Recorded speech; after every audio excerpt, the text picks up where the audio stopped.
6 Trump officials engaged in political activity that violated Hatch Act.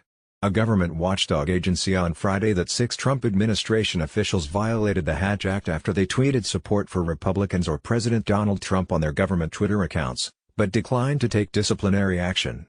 The Office of Special Counsel found that Deputy Press Secretary Raj Shah and 5 other administration officials violated that act, which prohibits government employees from engaging in political activity, after Citizens for Responsible Ethics, or CREW, filed a complaint.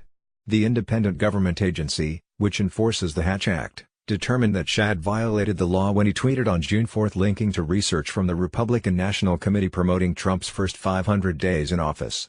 The said, fantastic Trump research release #winning 500 Days of American Greatness and linked to an RNC webpage outlining the Trump administration accomplishments and included a button to make political contributions to the RNC.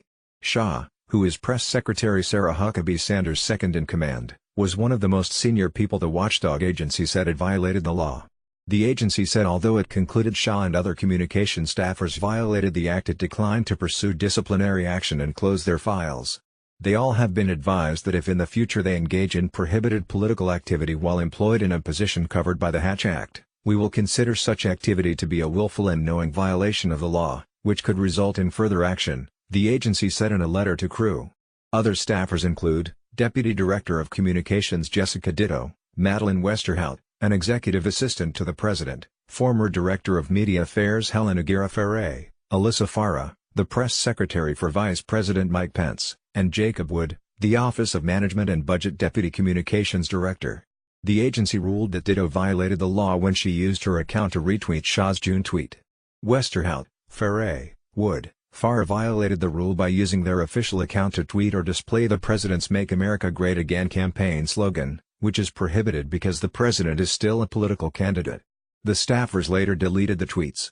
Complaints were also filed against Sanders, the press secretary, Deputy Press Secretary Lindsey Walters and OMB Director Mick Mulvaney. However, the agency determined that their tweets did not break the law. The OSC ruled this past March that White House Counselor Kellyanne Conway violated the Hatch Act in 2017 when she expressed support for GOP candidate Roy Moore, and against Democratic candidate Doug Jones, in Alabama's special Senate election. CREW's executive director Noah Bookbinder applauded the ruling in a statement but said there needs to be more done to deter Hatch Act violations. While we are glad to see the OSC confirm CREW's findings of Hatch Act violations, warnings have not been enough to deter Trump administration officials from using their official positions to engage in partisan political activity in direct violation of the law, said Bookbinder. Since the time that these violations were committed, CREW has filed 11 additional Hatch Act complaints against Trump officials. Simply put, OSC must consider additional measures to prevent these rampant abuses. The White House did not immediately respond to a request for comment. D'Artenoro covers politics for NBC News.